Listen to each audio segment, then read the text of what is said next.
Layak jadi ketua kelas okey, baik. Okey, so Khalid tanya, cikgu nak tanya, soalan tu tanya dari negara mana komunis datang ke cikgu? Okey, baik.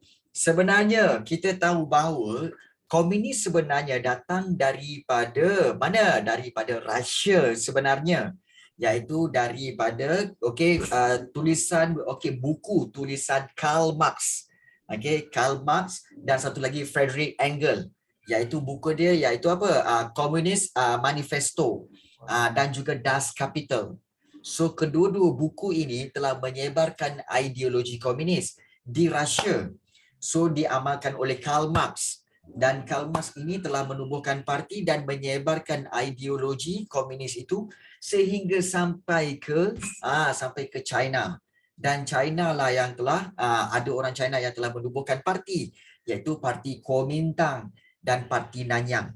So kedua-dua parti inilah yang telah orang-orangnya telah datang ke tanah Melayu dan sebarkan ideologi itu ke tanah Melayu.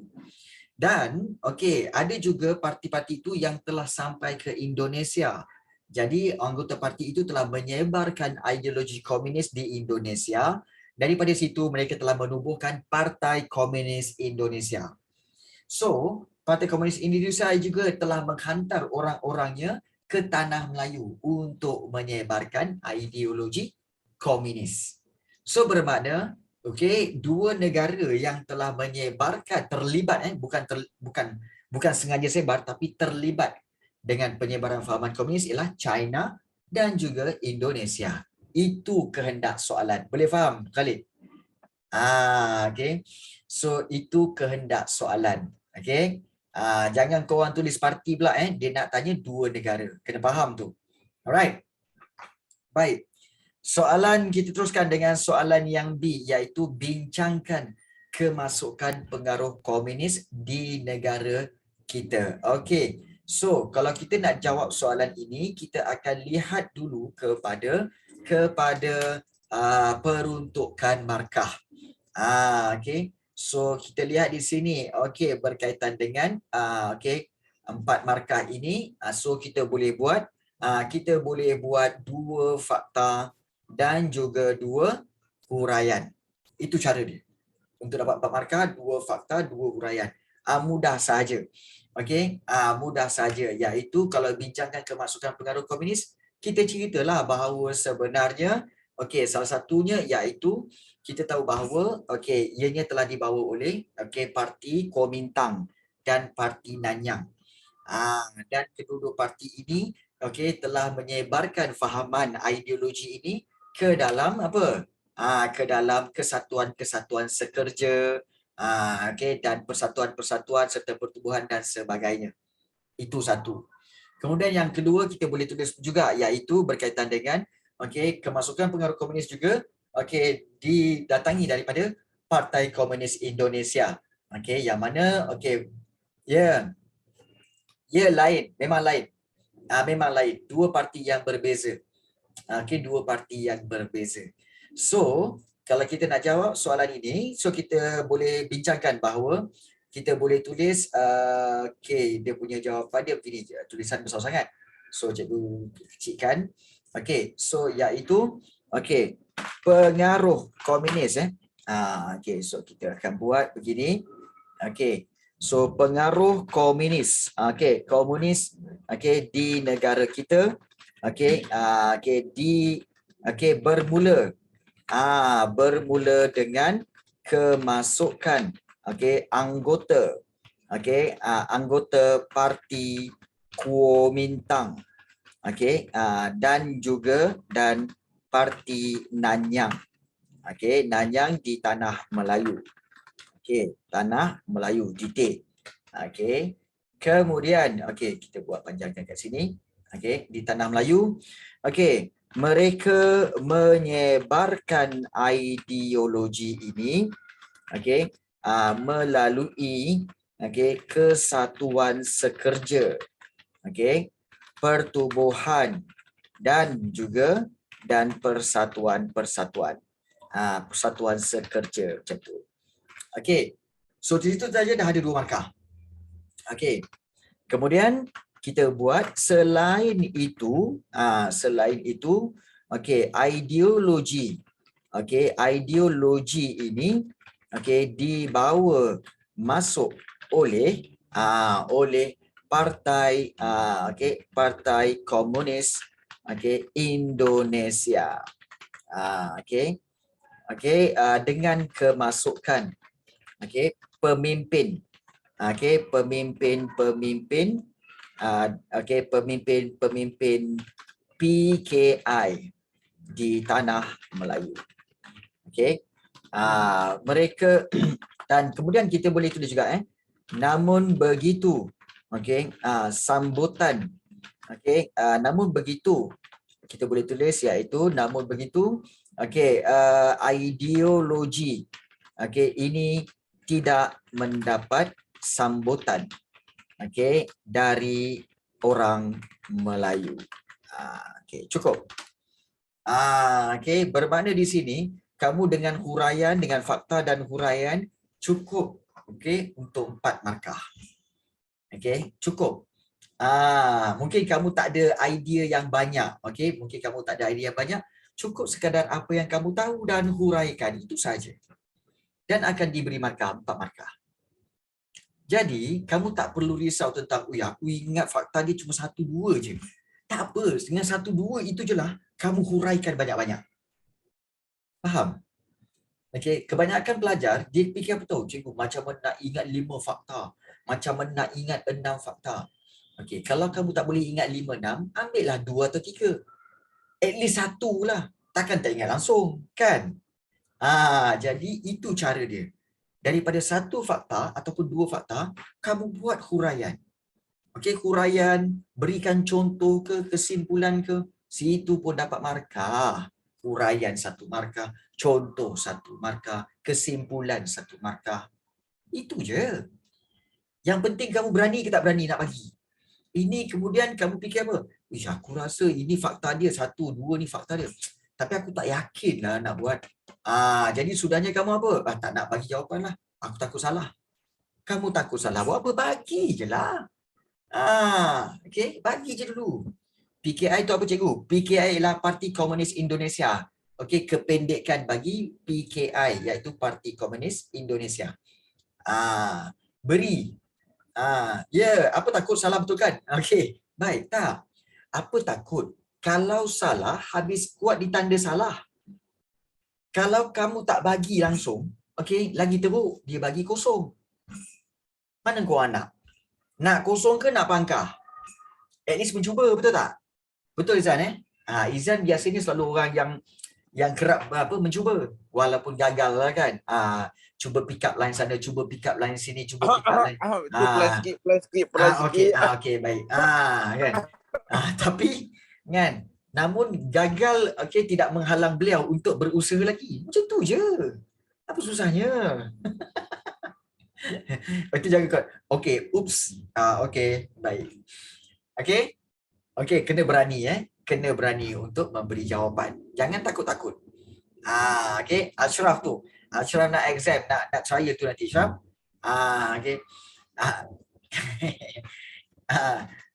Anak cikgu ada. Anak cikgu cakap apa? Siapa Izan? Dia macam tu je. Baik, kita teruskan. Soalan yang C. Kita teruskan Kalau fail kalau fail banyak kali give up je lah. Tak. Tak. Sebenarnya, fail banyak kali sebenarnya, last kali mesti berjaya. Betul. Fail banyak kali, last kali mesti berjaya. Last kali mesti berjaya. Jangan takut. Ini telah dibuktikan oleh Thomas Alva Edison. Bila dia buat lampu 1000 kali dia cuba, semua gagal. Last kali baru dia berjaya. Bermakna apa? Keep on trying. Keep on trying. Baik, kita hanya katakan memang dah give up. Tak perlu give up. Hidup ini sebenarnya terlalu apa tahu? Terlalu pendek untuk kita give up. Terlalu short, terlalu pendek untuk kita give up. So teruskan mencuba. Teruskan mencuba. Tak salah untuk mencuba dan tak salah untuk gagal. Well, cuba teruskan. Kena full mark, tak ada salah. Okey, baik. Soalan C. Terangkan kesan tindakan komunis terhadap negara. Okey, fahami soalan. Paling penting fahami soalan. Kesan tindakan komunis terhadap negara. Okey, cikgu, apa tindakan komunis? Okey, itu yang kamu kena tahu.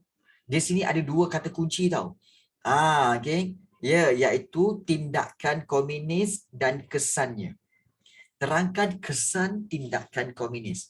Ada pelajar, bila dia baca macam ni, dia kata apa? Oh, terangkan kesan tindakan komunis. Dia pun ceritalah tindakan komunis. Komunis telah sabotaj.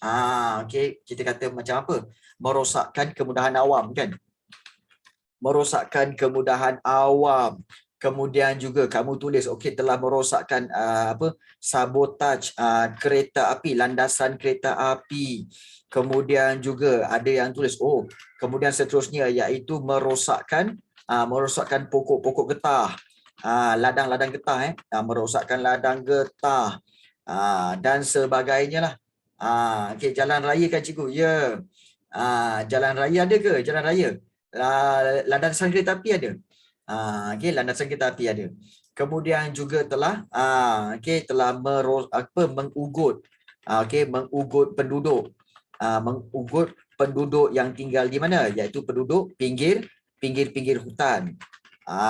Okey, jadi itu antaranya. Jadi kamu pun duk sembang lah. Kamu pun, aku dah tahu dah ni. Inilah dia tindakan komunis. Kamu pun buat ayat. Okey, tindakan komunis telah rosakkan ni, sabotaj, rosakkan ladang getah, ugut penduduk pinggir hutan. Suddenly, kamu dapat berapa? Cikgu kamu tanda jawapannya adalah kosong. Cikgu, saya bagi banyak cikgu. 4 cikgu. Tapi kenapa cikgu bagi kosong? Jadi jawapannya kenapa? Tengok betul-betul. Soalan nak kesan, bukan nak tindakan. Okey, soalan nak kesan. Okey, tapi kamu bagi tindakan komunis. Sebab itu salah. Jadi yang ini tindakan komunis. Kita nak tengok kesan dia. Okey, kesan dia. Jadi kena tahu kat mana sebenarnya jawapan dia. Macam mana nak jawab dan mana satu dia punya jawapan.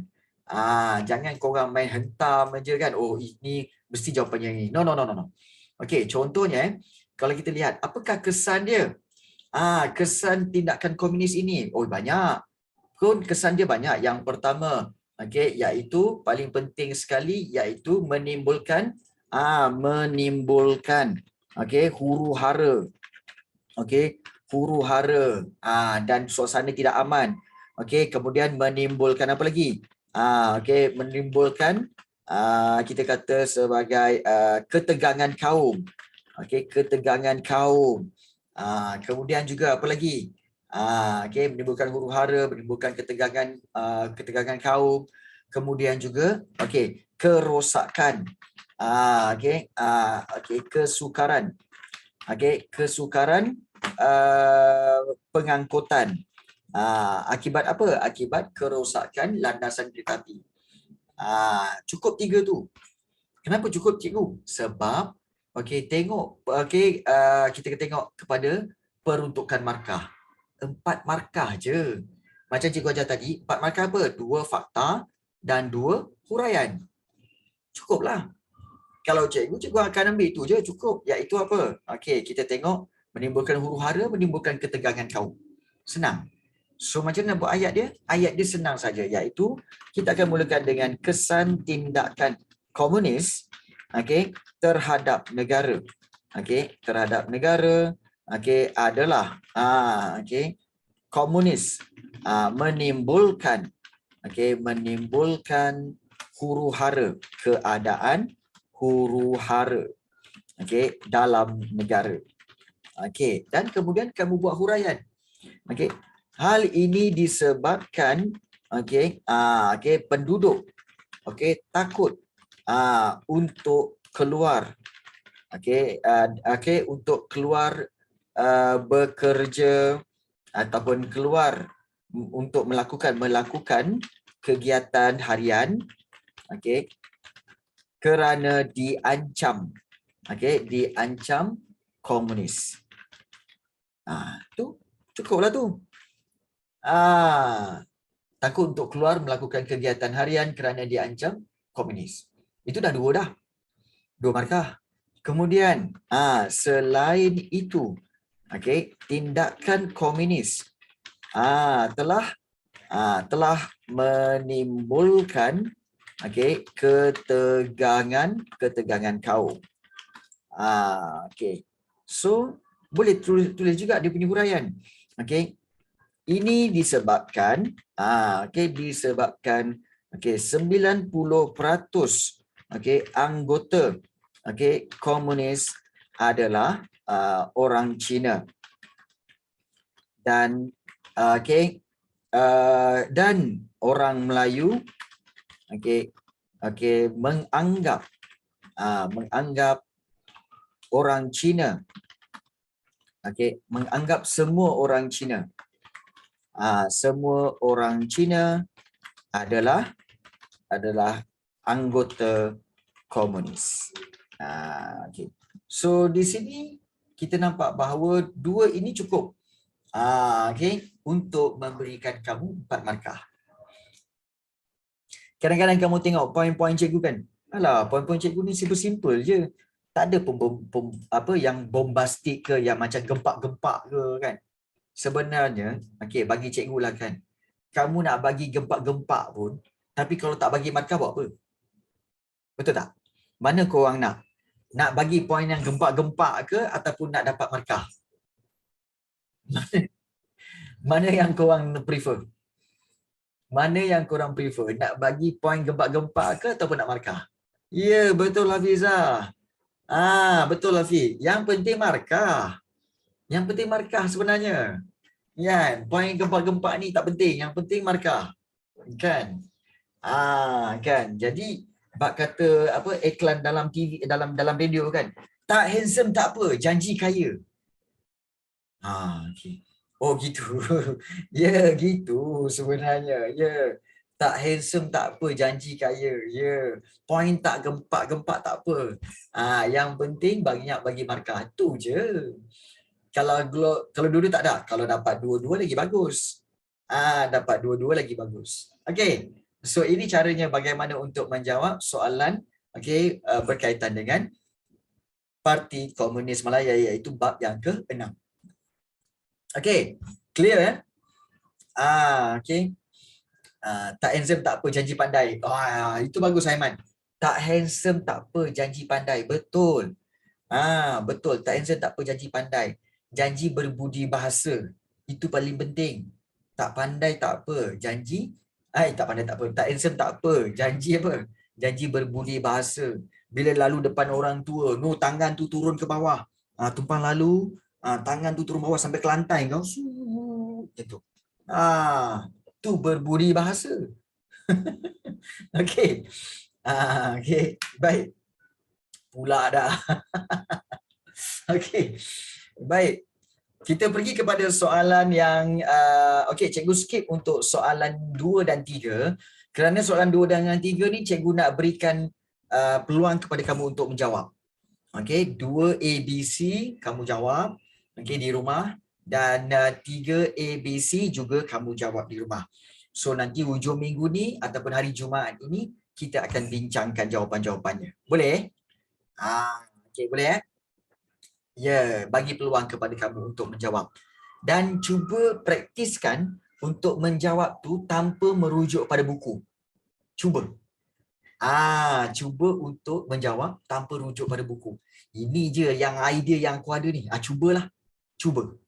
Beranikan diri. Okey. Boleh cuba. Don't worry. Salah tu biasa. Right. Bagus Ashraf. Baik.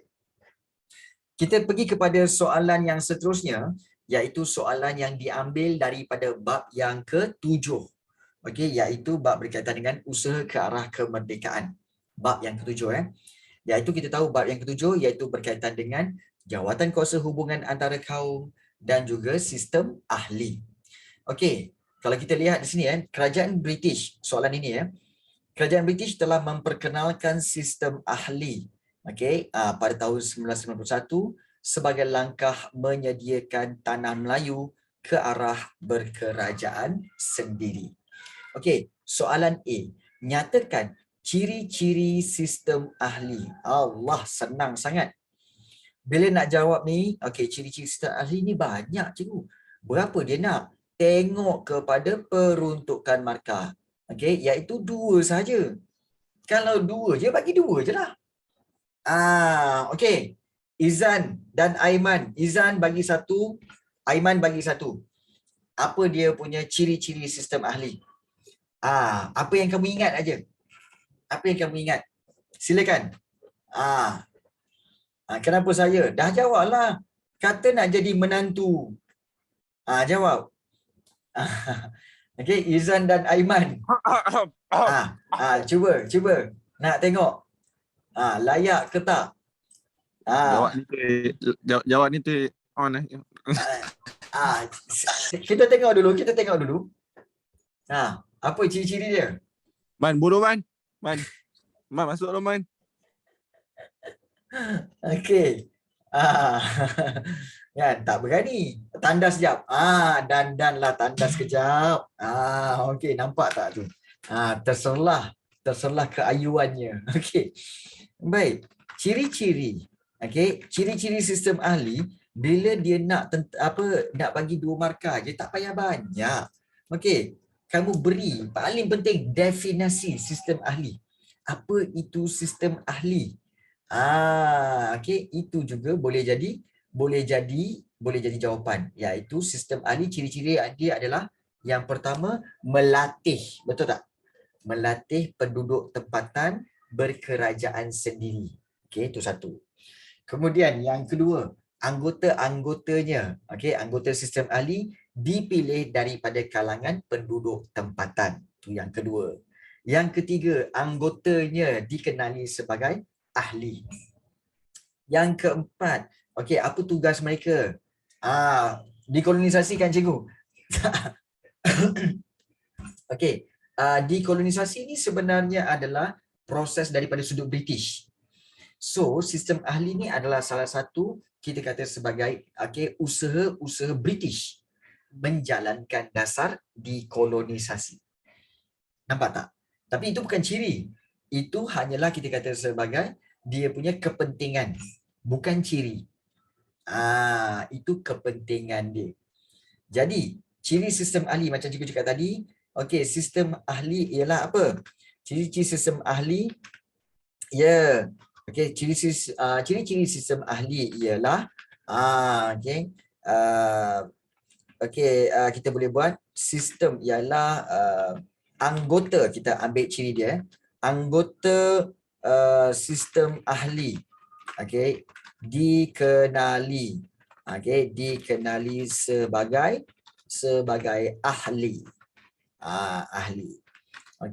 Dan kemudian kamu boleh tambah iaitu semua ahli memegang portfolio portfolio masing-masing bagi menggubal undang-undang undang-undang portfolio portfolio masing-masing portfolio tersendiri. Yes. Baik, bukan unjang undang. Baik. Itu semua ahli memegang portfolio masing-masing bagi mengubal undang-undang portfolio sendiri. Yes. So, 2 markah ini cukup. 2 markah ini cukup. 2 fakta ini cukup untuk mendapat 2 markah. Boleh? Kalau buat point boleh tak cikgu? Hafizah, mohon maaf sangat-sangat. Sejarah jangan buat point. Never. Dalam bahasa Jawanya never. Sebab apa? Sebab sejarah memang kamu kena jawab dalam bentuk ayat. Mesti. Walaupun 2 markah, kena jawab dalam bentuk ayat. Okey, jangan buat dalam poin sebab nanti akan ada dikhawatiri akan ada penolakan markah. So cikgu nasihatkan jangan. Jangan okey. So buat dalam bentuk ayat. Yes. Ayat tak perlu panjang-panjang. Tengok macam cikgu buat. Pendek, okey, and nice. Cukup. Pendek-pendek je. Yang penting kita nak dapat markah. Tu je. Yang penting nak dapat markah. Okey? Baik. Soalan yang B. Okey, soalan yang B kita lihat di sini. Okey, iaitu jelaskan kepentingan. Okey. Okey, jelaskan kepentingan sistem ahli dalam usaha ke arah kemerdekaan negara.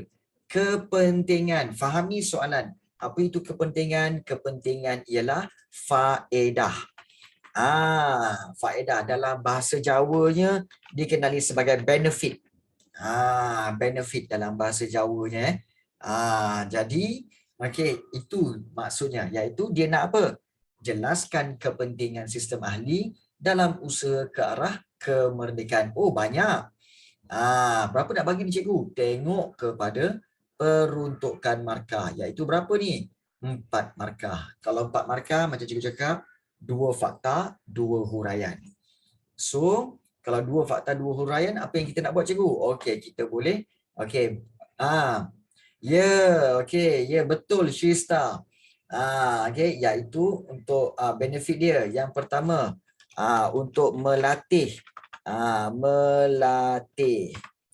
melatih penduduk tempatan, tempatan berkerajaan sendiri. Itu paling penting. Okey, sendiri. Okey, dan satu lagi apa? Bagus Hafiza. Okey. Melatih penduduk tempatan berkerajaan sendiri, dan yang kedua iaitu untuk apa? Memupuk. Okey, ianya adalah proses memupuk perpaduan kaum. Yes, perpaduan kaum. Memulakan perpaduan kaum pun boleh. So ini fakta dia. Cikgu, huraian dia bila kamu tulis, kamu boleh fikirkan huraian dia. Dia akan datang dengan huraian. Contohnya, okey. So kita buat kat sini. Contohnya, kepentingan sistem ahli. Okey, kepentingan sistem ahli, okey. Okey, iaitu ataupun adalah okey, untuk melatih penduduk tempatan. Okey, tempatan berkerajaan sendiri. Hal ini kita tahu ini adalah satu apa? Satu dasar dekolonisasi yang dibuat oleh British, betul tak? Jadi kita boleh tambahkan hal ini selaras dengan dasar dekolonisasi yang sedang dijalankan oleh British. Okey, sini saja dah 2 markah. Sini saja dah 2 markah. Kemudian kita buat selain itu, okey, selain itu untuk fakta yang kedua, okey, sistem ahli berjaya memupuk perpaduan kaum. Okey, perpaduan dalam kalangan, kita panjangkan ayat tu dalam kalangan pelbagai kaum. Okey, di tanah Melayu. Okey. Kerana apa? Okey, kita boleh buat okey. Sistem ini, sistem ahli ada dianggotai oleh pelbagai kaum, pemimpin pelbagai kaum. Dan mereka bekerja sama bagi menjayakan sistem ahli ini. So cukuplah. So oleh sebab itu sistem ahli berjaya memupuk perpaduan dalam kalangan pelbagai kaum. Dan mereka bekerjasama bagi menjayakan sistem ahli. Cukup. Ayat berdasarkan pemahaman kamu. Kemudian berikan mengikut peruntukan markah. Cukup. 4 markah. Cukuplah. Senang kan? Siapa kata sejarah susah? Tak susah pun. Tak susah pun. Cuma ingat tak ingat fakta tu je lah kan. Okey, baik. Soalan C. Kita tahu soalan C kebiasaannya adalah soalan kebat. Okey, soalan kebat. So, soalan kebat dia, kalau kita lihat di sini, iaitu yang C, adakah pelaksanaan sistem ahli ini memberi kebaikan kepada masyarakat tempatan? Berikan penjelasan anda. So, fahami soalan dulu. Yang pertama, okey, dilaksanakan sistem ahli ini, adakah ianya benar-benar memberi kebaikan? Iyalah, betul lah. Memberi kebaikan. Pertama, okey, iaitu kita tahu ianya akan apa? Ianya akan okey, melatih penduduk tempatan. Okey, iaitu penduduk tempatan penduduk tempatan mendapat latihan. Okey, latihan pentadbiran. Okey. Itu adalah dia punya kita kata kebaikan dia kan. Penduduk tempatan mendapat latihan pentadbiran. Serabutlah kat sini, cikgu buat kat sini lah. Okey. Itu yang pertama. Okey. Kemudian yang kedua, apa lagi kamu boleh tuliskan tentang kebaikan sistem ahli? Iaitu dapat perpaduan. Ia dapat dibentuk. Okey, dibentuk. Dibentuk supaya not supaya, dibentuk untuk mencapai kemerdekaan. Okey. Jadi kita kata ini pun sebenarnya ini fakta dah cukup. Okey, fakta 2 dah cukup. Sebab apa? Sebab 4 markah, nanti kita buat huraian bagi setiap fakta itu. Berikan penjelasan anda. Okey. So, kalau berikan penjelasan anda, okey, kamu mungkin boleh mulakan dengan ayat pada pendapat saya lah. Pada pendapat saya, okey, sistem ahli memberi kebaikan. Okey, kebaikan kerana kerana penduduk tempatan mendapat latihan pentadbiran. Pentadbiran daripada pegawai British. Yes. Yang memberi latihan itu adalah pegawai British. Hal ini telah membantu para pemimpin. Membantu pemimpin. Pemimpin pelbagai kaum mendapat kemahiran mentadbir negara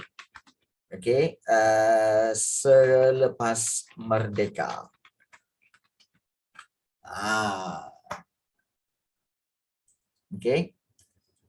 So ini sebagai satu pendedahan lah.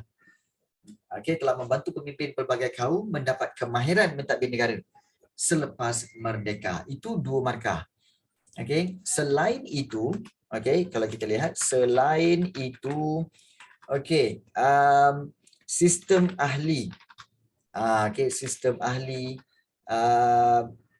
sistem ahli kita kata selain itu perpaduan. Perpaduan dapat dibentuk untuk mencapai kemerdekaan negara. Hal ini telah meyakinkan British untuk memberi kemerdekaan kepada tanah Melayu. So, macam 4 markah, boleh? Boleh tak? Kalau boleh, kata boleh. Jangan anda ternanti-nanti. Boleh ke tak ni? Boleh jawab ke tak boleh jawab? Boleh? Okey. So, ada yang kata, Afiq tanya, cikgu, contohlah saya ingat fakta and lepas tu nak buat huraian ikut logik, boleh ke cikgu? Boleh. Boleh. Asalkan ianya masih lagi relevan ataupun masih lagi menjawab soalan. Jadi fakta kamu beri, kemudian huraian tu kamu ikut logik, dan kamu berikan huraian berdasarkan fakta itu, masih boleh diterima. So kamu kena praktis untuk berikan jawapan kamu secara logik tu. Afiq. So kalau cikgu rasa kalau kamu beri jawapan secara logik, kalau ianya tepat ataupun ianya menghampiri jawapan yang sebenar, so ianya boleh diterima sebagai jawapan dan akan memberikan markah. So tak semestinya huraian tu pun daripada dalam buku. Tak perlu. Tak perlu. Yang penting pemahaman kamu. Yang penting. Pemahaman kamu tu ya. So ini cara bagaimana untuk menjawab soalan-soalan daripada bab 6 dan juga bab yang ke-7 berkaitan dengan sistem ahli. Okey. Baik. Boleh jawab? Okey. Baik. Ada soalan lain nak tanya? Okey, ini soalan esei. Tokoh yang berikut ialah pemimpin pertubuhan dan parti politik yang memperjuangkan idea negara merdeka. Jelaskan idea negara merdeka yang diperjuangkan oleh tokoh di atas. Okey. Ini mudah aja sebenarnya. Baik. Sebab itu penting kata kunci. Okey, cuba kamu praktis. Di rumah, kamu praktis bila sebut aja, kamu jumpa saja nama Dr. Burhanuddin Al-Helmi, kemudian kamu tengok pemimpin Parti Islam Setanah Melayu, terus kamu tuliskan dia, sketch dia punya fakta tentang individu ini. Tulis fakta tentang individu ini. Okey. So apa yang kamu boleh tulis kat sini untuk Dr. Burhanuddin Al-Helmi? Okey. So kita boleh tulis juga bahawa beliau beliau sebenarnya adalah golongan golongan Melayu radikal. Maknanya yang agresif. Okey. Dan kita tahu bahawa beliau juga menentang beliau berusaha untuk mendapatkan kemerdekaan daripada British, kemerdekaan tanah Melayu daripada British. Daripada British. Dan paling penting beliau juga bersetuju untuk apa? Untuk konsep Melayu Raya.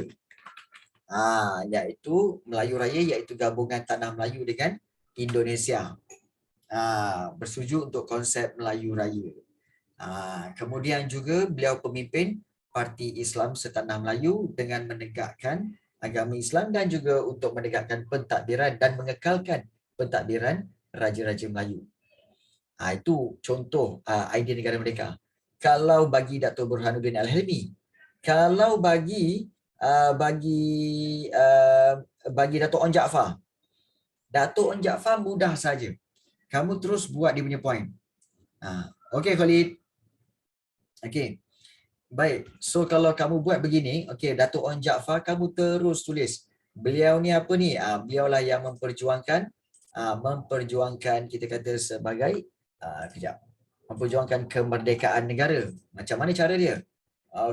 So kalau kita lihat cara dia, iaitu beliau telah apa? Mengadakan kongres. Kongres pertama. Kongres pertama di kawasan di mana tu? Iaitu di Padang Kelab Selangor. Kelab Selangor. Itu mengadakan kongres. Kemudian beliau jugalah yang telah iaitu menentang British.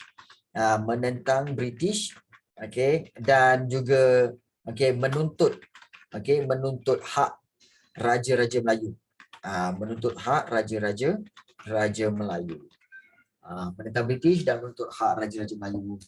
Kemudian juga kamu boleh cerita tentang Dato' Onn Jaafar, iaitu beliau juga memimpin UMNO untuk menentang Malayan Union. Malayan Union 1946. Baik. Kalau kita lihat soalan A tu, jelaskan idea negara merdeka tu. So inilah idea mereka. So idea mereka kamu boleh ambil di sini, iaitu untuk konsep Melayu Raya satu. Ini sifat dia, golongan Melayu radikal berusaha dapatkan kemerdekaan tanah Melayu daripada British. Itu idea mereka. Begitu juga macam Dato' Onn Jaafar. Beliau menentang British dan menuntut hak raja-raja Melayu. Maknanya minta supaya raja-raja Melayu itu dikembalikan kuasanya. Kemudian beliau memimpin UMNO menentang Malayan Union sebab mereka tahu bahawa inilah dia kaedah atau cara bagaimana untuk membentuk negara dan menentang penjajah. Dan beliau juga mengadakan kongres yang pertama di Padang Club, Selangor. So this is idea negara merdeka yang diperjuangkan oleh tokoh-tokoh di atas. 6 markah bermakna cikgu bagi 6 poin kat sini. 6 poin kat situ. So boleh ambil dan buat ayat satu-satu. 6 ayat bermakna 6 markah. 6 ayat bermaksud 6 markah. Kemudian untuk soalan B, jangan kamu tinggalkan soalan-soalan seperti ini. Iaitu terangkan iktibar yang diperoleh daripada perjuangan tokoh di atas untuk kecemerlangan generasi muda pada hari ini. Baik, iktibar ni maknanya soalan kebat. Maknanya nilai-nilai yang diperoleh daripada perjuangan tokoh ini. Antara nilainya iaitu gigih memperjuangkan kemerdekaan. Yang kedua, tidak mengenal putus asa. Yang ketiga, banyaklah. Kalau rasanya nilai-nilai murni ni korang boleh buat ni. Kan? Nilai murni korang boleh buat. Baik. Dan soalan yang C iaitu perjuangan melalui pertubuhan lebih berkesan berbanding secara individu. So berikan pandangan dan penjelasan anda. Berapa markah ni cikgu? 8 markah. Macam cikgu cakap selalu, kalau 8 markah bahagikan 2 iaitu 4 fakta dan juga 4 huraian. Dia macam tu. So kalau macam ni cikgu, apa dia punya faktanya cikgu? Pertubuhan lebih berkesan berbanding secara individu. Soalan ni pernah kamu jawab. Dalam soalan-soalan yang cikgu berikan dalam Google Form. Betul? Ini pernah kamu jawab So, pertubuhan lebih berkesan kerana apa? Pertama kerana dapat berkongsi idea dan usaha. Dalam perjuangan. Itu fakta yang pertama, dapat berkongsi idea dan usaha dalam perjuangan. Yang kedua, fakta yang kedua, pertubuhan lebih berkesan kerana apa? Kerana kita kata mendapat sokongan yang lebih tinggi. Kita kata memperoleh sokongan yang lebih tinggi ataupun lebih banyak untuk sesuatu matlamat ataupun untuk sesuatu perjuangan.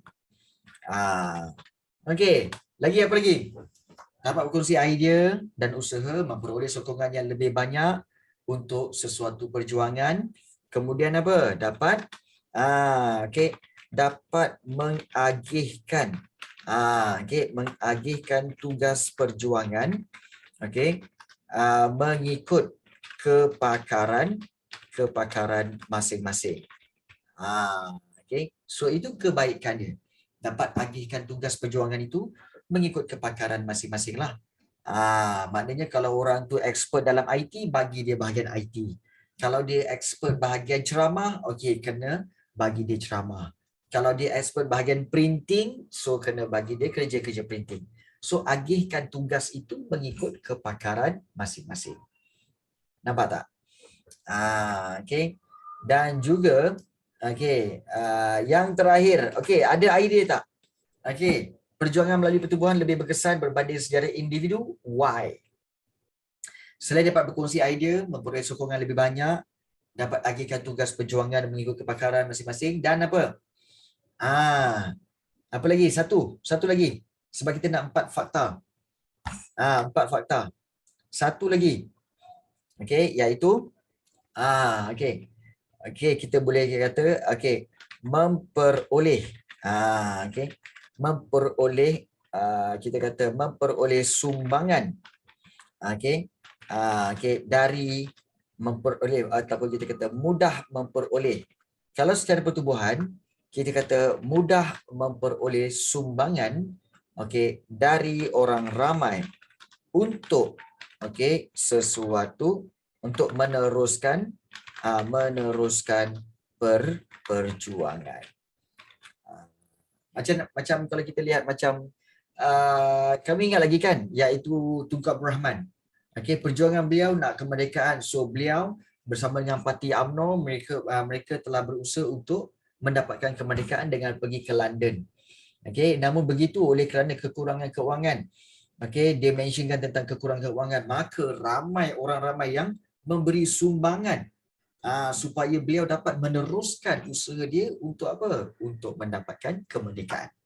So mudah memperoleh sumbangan dari orang ramai untuk meneruskan perjuangan. So ini adalah antara fakta-fakta yang kamu boleh gunakan tentang perjuangan melalui pertubuhan lebih berkesan.